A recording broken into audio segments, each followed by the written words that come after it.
और कानपुर से इस वक्त बड़ी खबर आ रही है। यहां पर हैलेट हॉस्पिटल पर गंभीर आरोप लगा है। रेमडेसिविर इंजेक्शन को लेकर गड़बड़ झाला हुआ है। मरीज की मौत के बाद स्टोर से लिए गए इंजेक्शन, नर्सिंग स्टाफ पर इंजेक्शन लेने का आरोप है। इंजेक्शन को बाजार में महंगे दाम पर बेचे जाने की आशंका भी है। हॉस्पिटल प्रशासन ने अब इसको लेकर जांच शुरू कर दी है। तो एक बड़े अस्पताल पर इस तरह से गड़बड़ झाले का आरोप लगा है। कानपुर का जो हैलेट हॉस्पिटल है उस पर गंभीर आरोप लगे हैं। कहा जा रहा है कि रेमडेसिविर इंजेक्शन को लेकर यह गड़बड़ झाला सामने आया है। मरीज की मौत के बाद स्टोर के लिए इंजेक्शन सामने आए थे। नर्सिंग स्टाफ पर इंजेक्शन लेने का आरोप लगा है। इंजेक्शन को बाजार में महंगे दामों पर बेचने की भी आशंका जताई जा रही है। और अब इस पूरे मामले को लेकर हॉस्पिटल प्रशासन ने जांच शुरू कर दी है। सीएमएस को अभी बुलाया और डॉक्टर को, वहाँ जो नोडल अफसर है उनको, ऋचागिरी को, और सारी बीएचडी मंगवा रहे हैं। इस पर हम जांच करवा रहे हैं। तुरंत जांच बैठा दी है, संज्ञान लिया है और इस पर ये देखते हैं कि किस किस मरीजों को कितने दिन में इंजेक्शन कहाँ लगे हैं। बीएचडी में पूरा क्लियर हो जाता है कि पेशेंट की एक्सपायर कब हुआ है और पेशेंट को रेमडेसिविर इशू कब किया गया है। दूसरा, जितने इंजेक्शन इशू किए जाते हैं वो खाली वायल वो वापस जमा करते हैं। इसका भी एक रिकॉर्ड रखा है वहाँ पर, हर वायल को वहाँ रिकॉर्ड में रखा जाता है। तो ये भी पता चल जाएगा कि यह कहाँ से किसने क्या किया है। हम इसके तो कानपुर के हैलेट अस्पताल में ये गड़बड़ी सामने आई है। रेमडेसिविर को लेकर ये गड़बड़ झाला सामने आया। बातचीत करने के लिए श्याम हमारे साथ जुड़ गए हैं। श्याम, क्या है ये पूरा मामला आखिर? देखिए, आपको बता दें कि कोरोना जब पीक पर था तब उस समय रेमडेसिविर इंजेक्शन बिल्कुल संजीवनी बूटी के तरीके माना जा रहा था। यहाँ तक कि इंजेक्शन की कमी हो गई थी और बाजार में कालाबाजारी हो रही थी और कई परिजनों की तीमारदार दुगने तिगने 10 गुने दामों पर इसको खरीद रहे थे।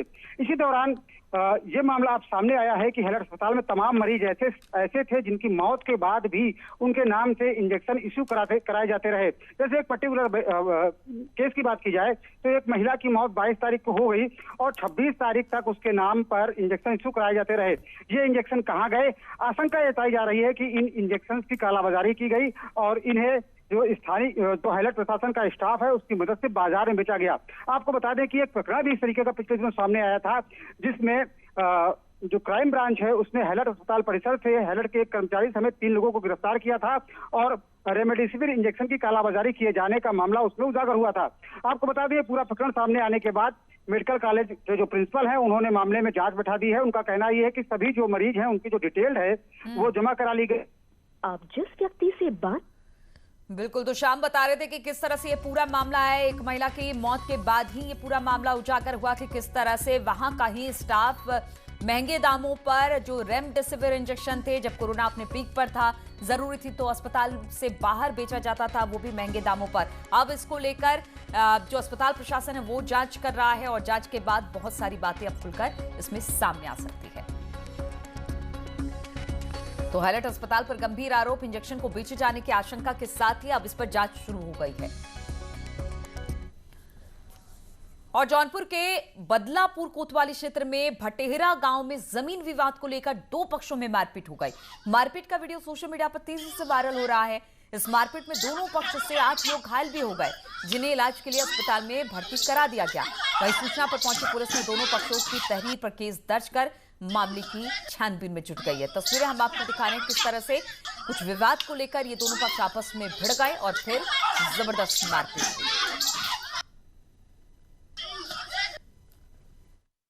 इसमें जमीन वगैरह मारपीट की घटना हुई है।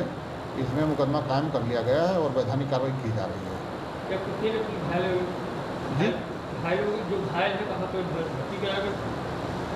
नहीं, उनको फर्स्ट एड दिला दी गई है, कोई बहुत गंभीर नहीं है।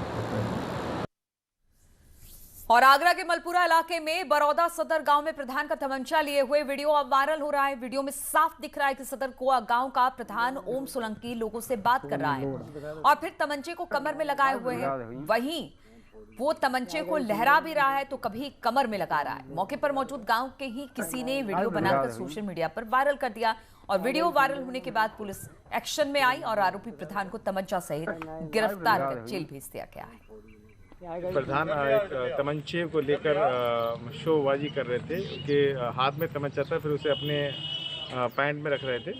तो वो वीडियो वायरल जैसे हुआ, पुलिस ने तत्काल उसकी जांच की और वीडियो सही पाया गया। तत्काल उस प्रधान ओम सोलंकी की गिरफ्तारी कर ली गई है, तमंचा बरामद कर ली गई है, आगे की कार्रवाई की जा रही है। और इटावा के चैबिया इलाके में अगोपुर गांव में एक महिला से मिलने आए युवक को घरवालों ने पेड़ से बांधकर पीट कर मौत के घाट उतार दिया और शव को जलाने के भी तैयारी में जुट गए, लेकिन लोगों के आने से आरोपी शव को जला नहीं पाए और अपने घर को बंद कर फरार हो गए। वहीं सूचना पर पहुंची पुलिस का कहना है कि मृतक का नाम अनिल कुमार यादव जो मैनपुरी का रहने वाला है और उसका संबंध गांव की लता नाम की महिला से था जिससे वो मिलने आया हुआ था। इसके साथ ही पुलिस ने कहा कि आरोपियों को जल्द ही अब गिरफ्तार कर लिया जाएगा। यहाँ हमारा जो भाई आया था, कुछ कंपनी चलती रही, पैसे ऐसे कुछ बाकी थे, उसके लिए आया था।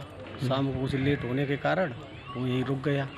यहाँ के कुछ लोगों ने, ग्रामीण लोगों ने कुछ आपस में योजना बना के उसके साथ ऐसी वारदात कर दी। उनसे बातचीत की गई है। तहरीर प्राप्त होने पर जो भी इसमें दोषी होंगे उनके विरुद्ध कठोरतम कार्रवाई की जाएगी।